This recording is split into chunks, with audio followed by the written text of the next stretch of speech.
Good evening मित्रों, एक बार स्वागत है बीबी सर यूके चैनल में। तो मौसम सुहाना नहीं है उत्तराखंड का, काफ़ी ठंड ठीक है दोस्तों। तो अपना ख्याल रखिएगा क्योंकि पेपर आपके सर के ऊपर है दोस्तों, जस्ट 2 वीक। और तो हम लोग आज यूके पीएससी के सेशन नंबर 20 में यानी एपिसोड नंबर 20 में एंटर कर चुके हैं। और जैसा कि देखो भाई, इसको हम इसलिए पढ़ रहे हैं क्योंकि हमें लग रहा है कि यहाँ से प्रश्न आएंगे। तो प्रश्न आए ना आए, लेकिन देखिए हम इतना डिटेल पढ़ रहे हैं इनको, तो अवश्य ही प्रश्न आएंगे, ठीक है। तो आज का सेशन जो है वो वन क्षेत्राधिकार 2016 का पेपर है। उनमें कैसे प्रश्न बने हैं तो उन्हीं प्रश्नों पर हम चर्चा करने वाले हैं। तो पहला प्रश्न है आज का, हिमालय पर्वत श्रृंखला की उत्पत्ति निम्न भूसन्नति में से हुई है। तो सवाल बहुत इंटरेस्टिंग है। तो यहाँ पर जो राइट आंसर हो जाएगा वो हो जाएगा टैथिस भूसन्नति के कारण हिमालय पर्वत श्रृंखला की उत्पत्ति मानी जाती है। तो जैसे कि आपको हिमालय पर्वत कैसे बना है, ये क्योंकि नवीन पर्वत है, अभी भी इसका निर्माण चल रहा है। आपने जब भूगोल को पढ़ा होगा तो आपने यहाँ से जो ये वाला आज जहाँ हिमालय बसा है, यहाँ आपने सुना होगा यहाँ से गोंडवाना लैंड और ये अंगारा लैंड, यहाँ से भी नदियाँ प्रवाहित हुई। धीरे धीरे नदियों ने अपने साथ अवसार लिए और यहाँ पर क्या करते गए, ये इकट्ठा करते गए, तब जा कर के ये वाले क्षेत्र में किसका निर्माण हुआ, हिमालय का निर्माण हुआ, ठीक है, जिसे कहते हैं तैथिस भूसन्नति। यहाँ पर पहले क्या हुआ करता था, तैथिस सागर हुआ करता था, ठीक है, याद रखेंगे आप। दूसरा चीज आपको याद रखना है कि जो यहाँ पर एक भूसन्नति सिद्धांत है, कई बार यह सवाल पूछा जाता है कि यह किसने दिया था। यह आपके दिए थे अमेरिका के एक वैज्ञानिक हुआ करते थे, जेम्स हॉल। कौन हुआ करते थे? जेम्स हॉल, जो अमेरिका के एक भू वैज्ञानिक हुआ करते थे। इनके साथी हुआ करते थे एक, उनका नाम था डी डनाई, ठीक है, डी डनाई, कई बार नाम पूछा जाता है, जेम्स डी डनाई उनका नाम था। इन दोनों ने दोस्तों आप लोगों का भूसन्नति का सिद्धांत दिया था, ठीक है, आप ये बात याद रखेंगे। इसके बाद अगले प्रश्न पर हम लोग जाते हैं। उत्तराखंड के कितने जिलों में बृहत्तर हिमालय या बृहत हिमालय का फैलाव है? तो ये 5 जिलों में है। और एक चीज़ बता देता हूँ मैं आप लोगों को कि बृहत हिमालय को ही आप लोगों का महान हिमालय कहा जाता है। क्या कहा जाता है? महान हिमालय कहा जाता है। और जो ट्रांस हिमालय के दक्षिण में है, बृहत हिमालय किसके दक्षिण में है? ट्रांस हिमालय के दक्षिण में है। और याद रखिएगा, कई बार बृहद हिमालय की या फिर महान हिमालय की आप लोगों को हाइट पूछी जा सकती है। तो 4500 किलोमीटर से लेकर के 7817 जो नंदा देवी की क्या है, ऊंचाई है, याद रखेंगे आप, ठीक है दोस्तों। तो कहीं पे 16 हो सकता है, एग्जैक्ट आपका देखिएगा 7817 मीटर। तो ये बृहद हिमालय की ऊंचाई है, ठीक है। अगर बृहद हिमालय की आपको चौड़ाई पूछी जाएगी तो आप लिखेंगे दोस्तों 15 से लेकर के 30 किलोमीटर तक बृहद हिमालय की क्या रहती है, चौड़ाई रहती है। और जो ट्रांस हिमालय है और जो ये बृहद हिमालय है, ट्रांस हिमालय, और एक बार देखिएगा मैं यहाँ पर लिख दे रहा हूँ, ट्रांस हिमालय क्योंकि ऊपर हुआ और बृहद हिमालय नीचे हुआ, हाँ। तो इन दोनों को जो रेखा अलग करती है उसे कहते हैं सच्चर जोन। इसको क्या कहते हैं? सच्चर जोन। कई बार यह सवाल बनता है और बना भी है, देखिएगा सच्चर जोन किन किन को अलग करती है? बृहद हिमालय और ट्रांस हिमालय को, ठीक है। इसके बाद यहीं पर है आप लोगों का, आपने कई बार सुना होगा कि शिवालिक, ठीक है, नाम आपने शिवालिक सुना ही होगा, जिसे आप बाह्य हिमालय भी कहते हैं या फिर आप शिवालिक हिमालय भी कहते हैं, ठीक है, याद रखेंगे। वहीं लघु हिमालय आपने सुना भी होगा, लघु हिमालय को मध्य हिमालय भी कहा जाता है, ठीक है, अच्छे से इसको भी याद करिएगा। और अगर ये आपको डिटेल से पढ़ना है तो प्लेलिस्ट में जाइएगा, उत्तराखंड ज्योग्राफी मैंने पढ़ा रखा है कुछ बहुत एपिसोड, तो आप वहाँ से इनको अच्छे से पढ़ सकते हैं, ठीक है। आगे जाते हैं और प्रश्न संख्या तीसरा काफ़ी महत्वपूर्ण होने वाला है। निम्नलिखित में से कौन सी एक अलकनंदा की सहायक नदी नहीं है? तो सवाल पूछ रहा है अलकनंदा की सहायक नहीं है। तो देखिए यहाँ पर पिंडर तो है भाई, नंदाकिनी है भाई, और मंदाकिनी बिल्कुल है। भिलंगना नहीं है, भिलंगना भागीरथी की सहायक है। भिलंगना किसकी सहायक है? भागीरथी की, ठीक है। और ये खतलिंग ग्लेशियर से निकलती है, ठीक है। और आपको पांचों के पांचों प्रयाग याद होने चाहिए, ठीक है। तो आगे बढ़ते हैं। 5 प्रयाग बहुत आसान है। देव प्रयाग करेंगे, कर्ण प्रयाग, रुद्र प्रयाग, नंद प्रयाग और विष्णु प्रयाग, आप ऐसे करके याद रखेंगे। अगला प्रश्न है, उत्तराखंड का कौन सा भाग सर्वाधिक वर्षा ऋतु में वर्षा प्राप्त करता है?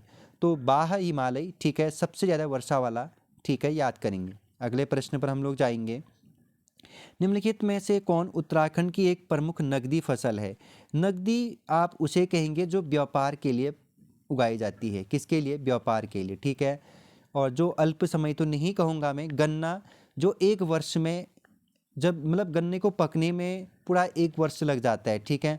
बट याद रखेंगे एक वर्ष का समय ये ले लेता है और एक व्यापारिक फसल है। नगदी मतलब जिसे नगद पैसा मिलता है, तो ये किसान खाने के लिए नहीं उगाता है, इनकम के लिए उगाता है। तो याद रखेंगे गन्ना एक नगदी फसल है।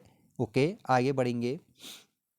और निम्न में से कौन सी फसल उत्तराखंड में कुल जोत के अधिकांश भाग में बोई जाती है? तो सवाल पूछा रहा है अधिकांश भाग में दोस्तों आपका कुल जोत का, तो गेहूं, ठीक है, याद करेंगे गेहूं। तो ये प्रश्न कई बार सवाल पूछा गया है। गेहूं में प्रथम राज्य कौन सा है भारत देश का? तो उत्तर प्रदेश, याद करेंगे आप, ठीक है। वहीं चावल में कौन है? तो चावल में आपका दोस्तों ये है आप लोगों का पश्चिम बंगाल, ठीक है। दालें में आपका है मध्य प्रदेश, ठीक है, याद करेंगे। ये प्रश्न इस तरीके से पूछा जाता है। तो वही गन्ना आपका दक्षिण भारत का ही है, ठीक है, ये आपको भी अच्छे से याद रखना है, ठीक है। अगले प्रश्न पर हम लोग जाएंगे, 7वें प्रश्न पर। निम्न में कौन सा जिला समूह उत्तराखंड में मैग्नीसाइट भंडार का सही क्रम दर्शाता है? तो आप लोगों का यहाँ पर जो सही क्रम हो जाएगा, ये देखिए, बागेश्वर, पिथौरागढ़, चमोली, देहरादून, टिहरी, बागेश्वर, उत्तरकाशी, रुद्रप्रयाग। तो यहाँ से जो आपको ढूंढना है सही मैग्नीसाइट, अगर आप लोगों को जरा सा भी थोड़ा सा याद हो, कभी सुना है आप लोगों ने चंडाक, पिथौरागढ़ का एक जगह है, ठीक है, चंडाक, तो वहाँ पर सुना होगा आपने मैग्नीसाइट की खान है या भंडार है। तो यहाँ से आप पकड़ सकते थे इस क्वेश्चन को। बागेश्वर है, चमोली है, ठीक है, ये आपका सही हो जाएगा ये प्रश्न इस तरीके से। अगले प्रश्न पर जाएंगे। 20 अक्टूबर 1991 को उत्तरकाशी में आई प्राकृतिक आपदा का कारण था। तो यहाँ पर जब 1991 में उत्तरकाशी में आई भूकंप एक भयंकर प्राकृतिक आपदा थी, ठीक है। 9.0 रिएक्टर, ठीक है, काफ़ी नुकसान यहाँ पर उस समय पे हुआ था। अगले प्रश्न पर हम लोग जाएंगे। 36 रकम 32 कलम की व्यवस्था का उन्मूलन किसने किया? जो 36 रकम 32 कलम की जो व्यवस्था चंद शासकों ने चलाई थी, तो इसका उन्मूलन मतलब इसका समाप्त किसने किया? गोरखा शासकों ने किया। जब हवलबाग का युद्ध हुआ 1790 में, उसके बाद गोरखाओं ने जब कुमाऊं में अधिकार कर लिया, ठीक है, तो उसी के बाद इस जो 36 रकम 32 कलम व्यवस्था का इन्होंने समाप्त किया, तब उन्होंने अपने तरीके की भयंकर भयंकर कर लगा दिए। गोला द्वीप था, ठीक है, अग्नि द्वीप था, कढ़ाई द्वीप था, ठीक है, ये खतरनाक खतरनाक थे। गोरखाओं के कर भी, सॉरी, सजा भी, दंड भी, ठीक है, और उनके कर भी भयंकर थे। तराई जिले का गठन किया गया था। तो तराई जिले का गठन आपका 1842 में किया गया था, ठीक है। जब यहाँ के जो उत्तराखंड के कमिश्नर हुआ करते थे, कुमाऊं कमिश्नर, जॉर्ज थॉमस लुशिंगटन, कौन थे? जॉर्ज थॉमस लुशिंगटन, और ये उत्तराखंड के चौथे कमिश्नर थे, याद करेंगे, ठीक है। और वहीं 1839 में दोस्तों पहली बार अल्मोड़ा को मुख्यालय बनाया था अंग्रेजों ने, ठीक है। पहली बार अल्मोड़ा को मुख्यालय अंग्रेजों ने कब बनाया? 1839 में बनाया था, ठीक है। और इस समय पे अंग्रेज कमिश्नर कौन थे? जॉर्ज जॉर्ज लुशिंगटन, याद रखेंगे, ठीक है। वहीं अगर आप लोगों को सवाल यह पूछा जाएगा कि बताइए 1857 की क्रांति के समय पे, ये जो यहाँ पे लिखा है, इस समय पे उत्तराखंड का कमिश्नर कौन था? तो हेनरी रैमजे करेंगे आप, क्या करेंगे? Henry Ramsay. और हेनरी रैमजे ने ही उत्तराखंड में जो 1857 की क्रांति को कहीं ना कहीं आगे नहीं बढ़ने दिया था, ठीक, तो याद करेंगे। हाँ, अगले प्रश्न पर जाएंगे। गढ़वाल जिले की 10वीं सेटलमेंट रिपोर्ट तैयार की थी। तो ई के पॉल ने 10वीं सेटलमेंट यानी 10वीं भूमि बंदोबस्त की रिपोर्ट तैयार की थी के पॉल ने। ठीक है, अगले प्रश्न पर, फसल कटाई में टिहरी रियासत के अंतर्गत जमींदार के हिस्से को कहते थे। तो फसल कटाई में जब फसल कटाई हो जाती है दोस्तों, तो टिहरी रियासत के अंतर्गत जमींदार के हिस्से को कहा जाता था, क्योंकि देना पड़ता था उन दिनों, क्योंकि जमींदारी व्यवस्था थी। तो तिहार, ठीक है, क्या कहा जाता था, तिहार। और वहीं आप लोगों को एक सवाल कई बार बनता है कि राहदारी, क्योंकि ये सवाल बना है उत्तराखंड के ट्रिपल एससी में, राहदारी का संबंध किससे है। राह पर कर मतलब टैक्स, मतलब राह पर भी मतलब रास्ते पर चलने पर भी आपका टैक्स लिया जाता था, तो राहदारी कहते हैं उसे, राह पर कर। ठीक है, अगले प्रश्न पर हम लोग जाएंगे। ठीक, एक प्रश्न छूट गया यहाँ पे, सॉरी। गढ़वाल जिले, ये तो हो गया। हाँ, यहाँ पर जो आप लोगों को एक प्रश्न कभी आप लोगों के लिए पूछ सकता है कि यहाँ पर जो एक गढ़वाल नामक पुस्तक था दोस्तों, एच जी वॉल्टन ने, किसने, एच जी वॉल्टन ने शायद गढ़वाल नामक पुस्तक लिखी थी 1990 में। बस आप इसको ऐड करेंगे, ठीक है, अपने माइंड पे। ठीक, अगले प्रश्न पर हम लोग जाएंगे। उत्तराखंड में सिविल वनों पर किसका नियंत्रण होता है। तो उत्तराखंड में सिविल वनों में किसका नियंत्रण होता है, जिला दंडाधिकारी का। ठीक है, याद करेंगे। अगले प्रश्न पर हम लोग जाएंगे। निम्न में से कौन सा पद आनुवंशिक होता था। तो आनुवंशिक मीन्स जनरेशन, एक के बाद एक। तो यहाँ पर ये कि प्राचीन उत्तराखंड की बात हो रही है, तो ये है प्रधान। ठीक है, तो जब उत्तराखंड में इतिहास, आप उत्तराखंड का इतिहास पढ़ेंगे तो वहाँ पर आपको ये समझ में आ जाएगा, प्रधान। ठीक है, जो गांव में देखने को मिलता था। अगला प्रश्न है, निम्न में से कौन सी एक खरीफ फसल है। तो ये आपका मोस्ट इम्पॉर्टेंट प्रश्न करूँगा। तो मैं ये बहुत इम्पोर्टेंट आप लोगों के लिए कहूँगा कि खरीफ और रबी की फसल को आप बहुत अच्छे से पढ़िए, और आपको आना भी चाहिए। ऐसे प्रश्न आप गलती करते हैं क्योंकि ये प्रश्न यूनिक प्रश्न होते हैं। ठीक है, और इन प्रश्नों में अगर आप गलती करते हो फिर क्या हो जाता है कि दिक्कत हो जाता है। ठीक है, ये क्या हो जाएगा आपका, ये सभी हो जाएगा। ठीक है, खरीफ फसलें कब बोई जाती है, जब गर्मी अधिक और, ठीक है, याद करेंगे। ठीक है, अब कुछ समय के बाद खरीफ फसलें बोई जाएंगी, याद करेंगे। अगले प्रश्न पर, उत्तराखंड में निम्न में से कौन सी जनजाति मुख्य रूप से भेड़ पालन में संलग्न है। तो आपका उत्तराखंड में जो मुख्यतः से जो जनजाति भेड़ पालन करती है, ये भोटिया करती है। ठीक है, और भोटिया जनजाति उत्तराखंड में एक आपका पिथौरागढ़ हो गया, एक आपका चमोली हो गया, एक आपका मुख्य तरीके से उत्तरकाशी हो गया। ये 3 डिस्ट्रिक्टों में, ठीक है, फैले हैं। अच्छे से याद करेंगे। हाँ, राजी आप लोगों का पिथौरागढ़ में वन जाति से संबंधित है। थारू मैंने आप लोगों को कल भी बताया, ठीक, और आज भी बता देता हूँ। बोक्सा आप लोगों का उधम सिंह नगर, सबसे इंपॉर्टेंट आपको याद रखना है। हाँ, अगले प्रश्न पर हम लोग जाएंगे। जीवी पंत कृषि एवं प्रौद्योगिकी विश्वविद्यालय का नाम गोविंद बल्लभ पंत की याद में नामकरण किया गया था 1972 में। ठीक है, गोविंद बल्लभ पंत की याद में नामकरण कब किया गया, जो आप कृषि विश्वविद्यालय पढ़ते हैं या फिर कृषि प्रौद्योगिकी विश्वविद्यालय पंतनगर पढ़ते हैं। अब सवाल यहाँ पर यह पूछा जाएगा आप लोगों से, बताइए जीबी पंत विश्वविद्यालय की स्थापना कब की गई थी। तो आप लोग सीधे कहेंगे 1960। ठीक है, और कहाँ की गई थी, पंतनगर में। वेरी गुड, कहाँ की गई थी दोस्तों, पंतनगर में। ओके, याद करेंगे। हाँ, आगे बढ़ते हैं और प्रश्न संख्या 18 पर जाते हैं। कुली बेगार प्रथा के उन्मूलन हेतु एक व्यापक आंदोलन 13 जनवरी 1921 को हुआ था। तो बागेश्वर में हुआ था, बीडी पांडे जी के नेतृत्व में। खास करके 13 और 14 जनवरी को जो उत्तरायणी मेला लगता है, 1 जनवरी को सभी जगह सूचनाएं भेज दी गई थी कि उत्तरायणी मेले देखने जरूर आना। मकसद कुछ और था, बस लोगों को या फिर ब्रिटिश सरकार को पता न चले, इसलिए बस बड़े बड़े राजनीतिज्ञों को, बड़े बड़े जो समाज सेवा या फिर जो आंदोलनकारी थे, उनको सूचना दी गई थी कि उत्तरायणी मेले देखने आना। तो वहीं आपका जो उत्तराखंड में कुली बेगार प्रथा था, जो निःशुल्क, ठीक है, जो कुली बनाए जाते थे ब्रिटिश काल में। ठीक है, फिर आप लोगों ने सरयू नदी सुनाई होगा वहाँ पर। ठीक है, सरयू नदी पर जो पुल बनाया गया, उस पुल से रजिस्टर को बहा दिया गया था। तो यहीं पर कुली बेगार प्रथा का उन्मूलन हुआ था 1921 में, याद करेंगे। हाँ, अगले प्रश्न पर हम लोग जाते हैं। पाथा क्या है। तो प्राचीन काल का है दोस्तों, अनाज की मात्रा मापने का एक पारंपरिक बर्तन होता था पाथा। ठीक है, तो ये प्रश्न भी अच्छा है। अगला प्रश्न है, मुट्ठी शब्द मापन की एक इकाई है। तो ये भूमि मापन की है। आप लोगों ने चंद्रवंश में आपने यह पढ़ा होगा ज़रूर कि शक्ति गोसाई नामक एक राजा हुआ करता था, जो धृतराष्ट्र कहते हैं उत्तराखंड का या कुमाऊं का। धृतराष्ट्र किसे कहा जाता है? तो शक्ति गोसाई को।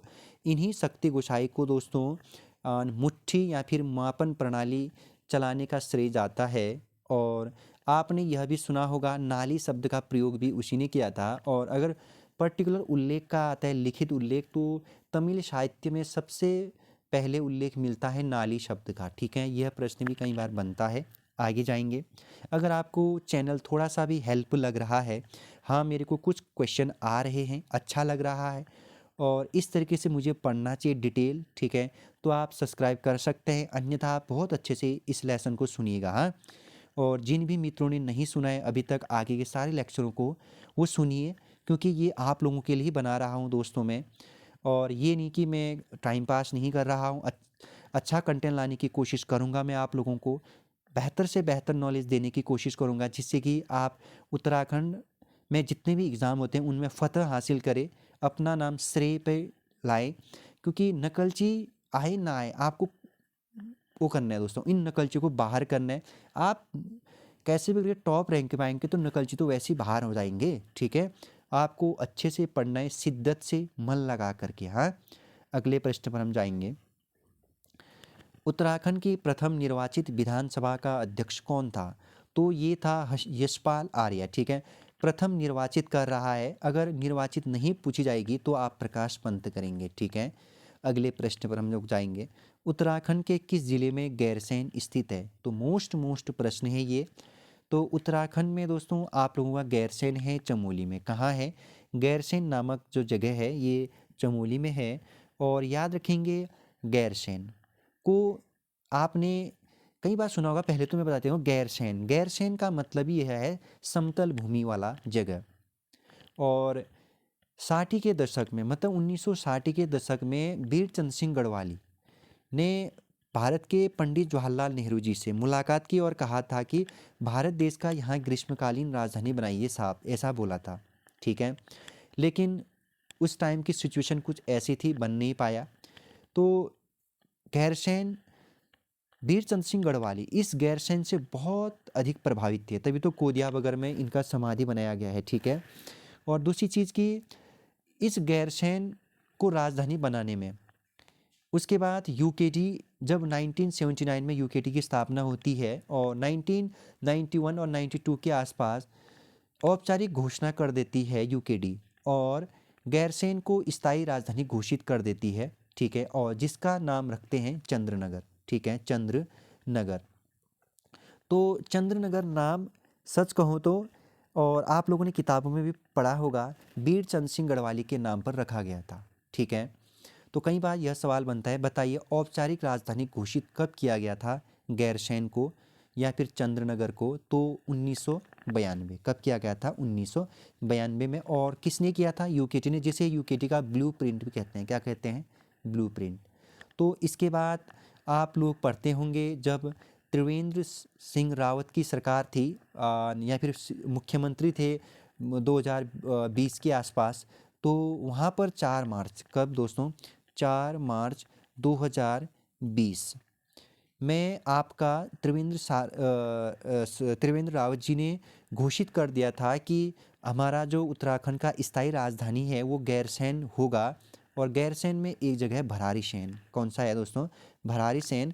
भरारी सैन में राजधानी बनेगा और घोषित भी हो गया। अब से हमारा देखो उत्तराखंड का 2 राजधानी है। ठीक है, एक है हमारा देहरादून जो अस्थायी राजधानी है, और स्थायी राजधानी है वो है आप लोगों का दोस्तों गैरसैंण, भरारी सैन, चमोली में। ठीक है, और जिसे 4 मार्च 2020 से घोषित किया गया, या 4 मार्च 2020 आप याद रखेंगे। ठीक है, गैरसैंण को स्थायी राजधानी कब बनाया गया? 4 मार्च 2020। ठीक है, और देहरादून अस्थायी राजधानी है। और ग्रीष्मकालीन राजधानी भी याद करेंगे आप। ठीक है, शीतकालीन और ग्रीष्मकालीन करके। ठीक है, वो आपका हमारा गैरसैंण ग्रीष्मकालीन है। ठीक है, अच्छे से याद करिएगा। हाँ, और अगर सवाल यह पूछा जाएगा कि उत्तराखंड जब बन रहा था उस टाइम पर भारत देश का पीएम कौन था, जब घोषणा की गई, तो एच डी देवगौड़ा जी थे। कौन थे? एच डी देवगौड़ा ने 15 अगस्त 1996 को लाल किले के प्राचीर से घोषणा की थी, पता है आप लोगों को, ठीक है। अगर वही सवाल पूछा जाएगा कि बताइए कि उस टाइम पीरियड पर जब राज्य बन रहा था तो भारत देश के राष्ट्रपति कौन थे? के आर नारायण जी थे, ठीक है। तो याद भी रखेंगे, ये कई बार सवाल पूछा जाता है। और जब उत्तराखंड राज्य बन रहा था उसके साथ साथ कौन से दो और राज्य बने थे? तो कल भी मैंने बताया था, एक बना था छत्तीसगढ़। कौन सा बना था दोस्तों? छत्तीसगढ़, ये था 26वें नंबर का राज्य। और एक बना था आपका 28वें नंबर का राज्य, ये था झारखंड। कौन सा था? झारखंड। छत्तीसगढ़ 26वां बना था 1 नवंबर, फिर तो पीछे का डेट आपको याद हो गया होगा ना, 2000। झारखंड था दोस्तों 15 नवंबर, 15 नवंबर। तो उत्तराखंड कब बना? ये तो बना कब आपका? उत्तराखंड बना 9 नवंबर, ठीक है। शाबाश, याद कर लिया आप लोगों ने। ओके, आगे बढ़ो फिर, बिल्कुल आगे बढ़ते हैं। अब यहाँ रुकने का कोई नाम ही नहीं है, ठीक है। हाँ, मैंने ये नीचे वाला प्रश्न आप लोगों को बता दिया, हाँ सब। तो यहाँ पर याद करिएगा, 26वां कौन सा है बताइए? 26वां आप लोगों का, शाबाश, छत्तीसगढ़ है। 6 से छत्तीसगढ़, यहाँ पे 6 से 26, ठीक है। 27वां कौन सा है? शाबाश, आप लोगों को पता चल गया। 27वां कौन सा है? आपका अपना राज्य उत्तराखंड। 28वां झारखंड। 29वां तेलंगाना 2014 में बना था, ठीक है, याद करेंगे। अगले प्रश्न पर हम लोग जाते हैं। उत्तराखंड के मुख्य न्यायाधीश जो भारत के मुख्य न्यायाधीश भी बने वल। अब सवाल पूछा जा रहा है, काफ़ी महत्वपूर्ण यह प्रश्न है और आपको किसी बात में याद भी रखना है। तो इसका आंसर हो जाएगा आपका न्यायमूर्ति एस एच कपारिया जी बने थे, याद करेंगे। हाँ, अगले प्रश्न पर हम लोग जाएंगे। उत्तराखंड से राज्यसभा सदस्यों की संख्या कितनी है? तो राज्यसभा उत्तराखंड से जाते हैं 3 लोग। कितने लोग? 3 लोग, ठीक है।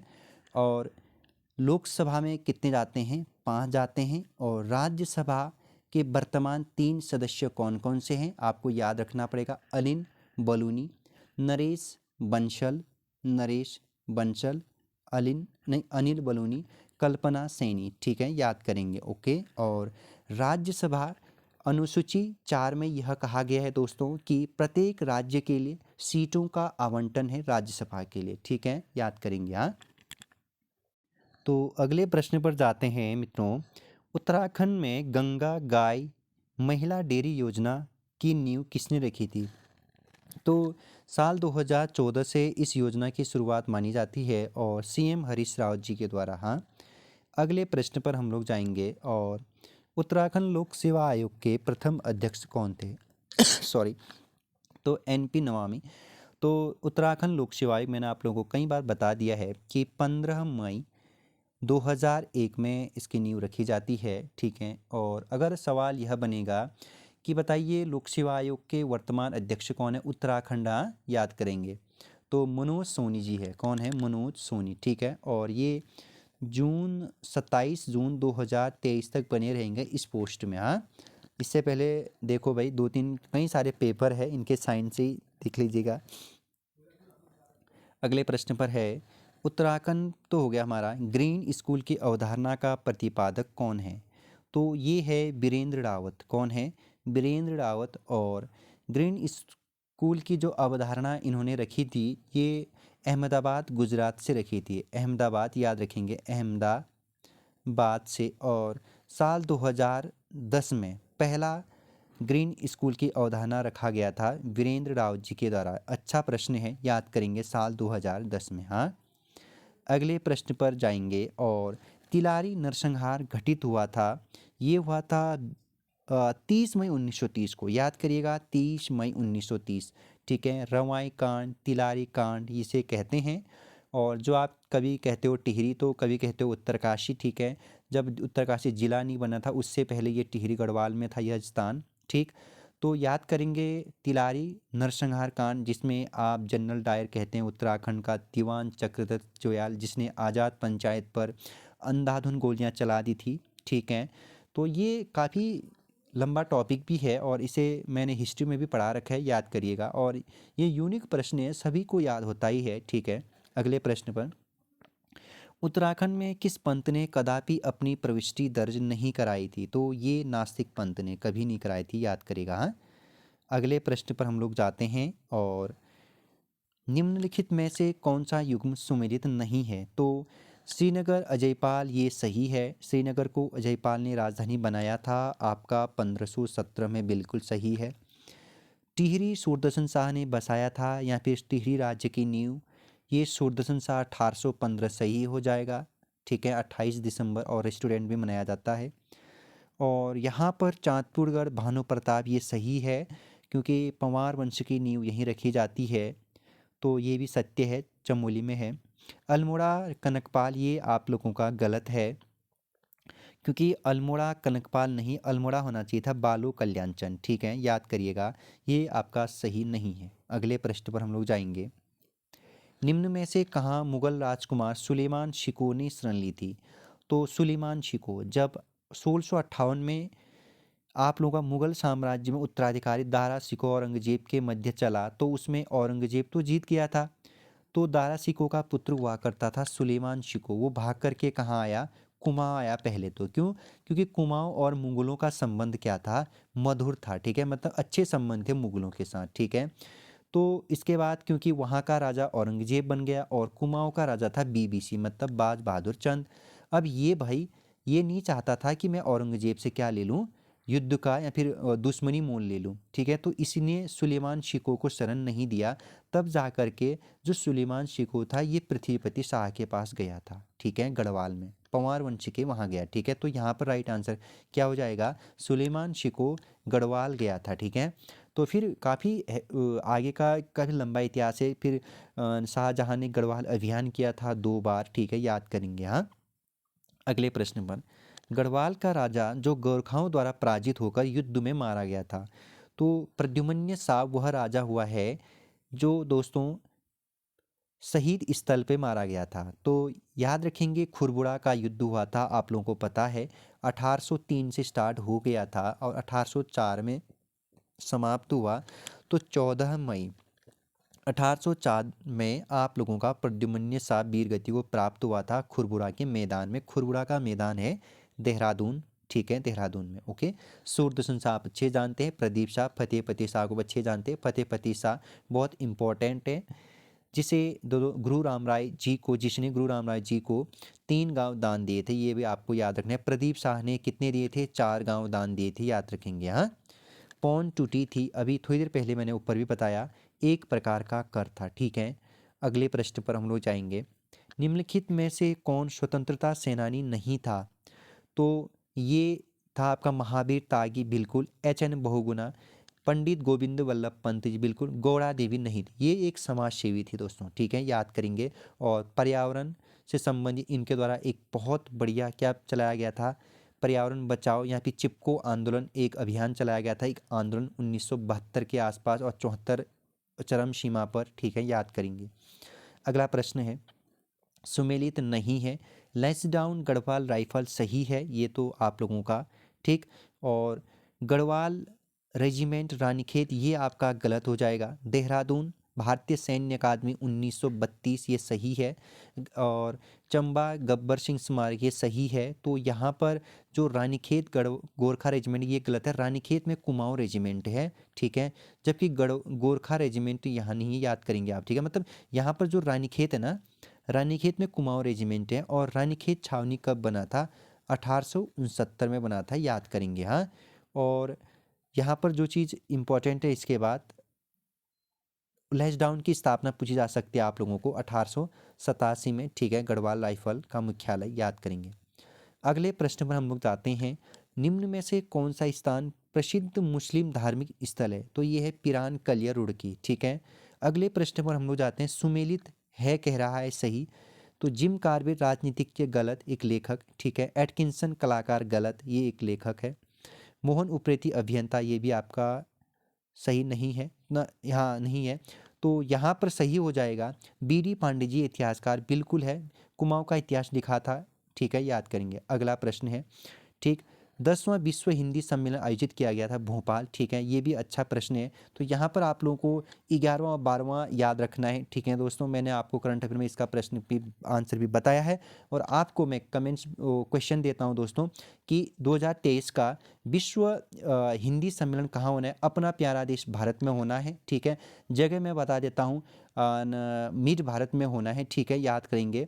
और मैंने जगह भी बता दिया, म से ही आना है उस राज्य का नाम, ठीक है। तो आप कमेंट बॉक्स में बताएंगे। और याद भी ये रखेंगे दोस्तों कि वो जगह कहाँ है, ठीक है। अगले प्रश्न पर हम लोग जाएंगे। साई जो खेल से संबंधित है, इसकी स्थापना में साई किससे संबंधित है? खेल से। और इसका जो ट्रेनिंग सेंटर है ये देहरादून में ही, याद करेंगे। हाँ, अगले प्रश्न पर, वह सॉफ्टवेयर जो आपको वेब पेज दिखाता है क्या कहलाता है? तो वेब ब्राउज़र कहलाता है, याद करेंगे। हाँ, अगले प्रश्न पर जाते हैं। 2-3 प्रश्न और करते हैं दोस्तों, क्योंकि वीडियो लंबी हो जाएगी उसके बाद, ठीक है।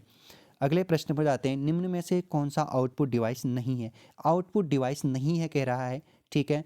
आउटपुट डिवाइस याद करेंगे आप। पहला तो आपको यहाँ पर याद है स्कैनर, ठीक है।